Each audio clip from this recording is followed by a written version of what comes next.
গতকাল সে ছিল আল্লাহর সবচেয়ে অপছন্দের মানুষ, আজ সেই আল্লাহর সবচেয়ে প্রিয় বান্দা। এক রাতেই কিভাবে বদলে গেল সবকিছু? হজরত মুসা আলাইহিসসালাম একদিন বললেন, হে আমার রব, তোমার সবচেয়ে অপছন্দের বান্দাকে আমাকে দেখাও। আল্লাহ বললেন, জঙ্গলে যাও, একজনকে পাবে।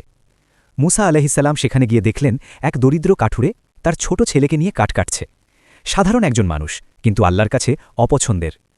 পরের দিন মুসা আলাইহিসসালাম আবার বললেন, হে আল্লাহ, আজ তোমার সবচেয়ে প্রিয় বান্দাকে দেখতে চাই। আল্লাহ আবারও বললেন, সেই একই জায়গায় যাও। মুসা আলাইহিসসালাম গিয়ে হতবাক, একই মানুষ, একই কাজ, কিন্তু এবার সে আল্লাহর সবচেয়ে প্রিয়। কেন? আল্লাহ বললেন, গতকাল তার ছেলে জিজ্ঞেস করেছিল, আব্বা, এই গাছের চেয়েও বড় কিছু আছে?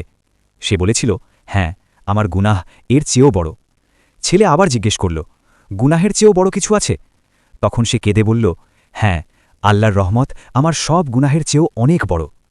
এই একটাই বিশ্বাস, এই একটাই কথা তার ভাগ্য বদলে দিল। মনে রেখো, তুমি যত বড় গুনাহগারী হও, আল্লাহর রহমত সবকিছুর চেয়ে বড়।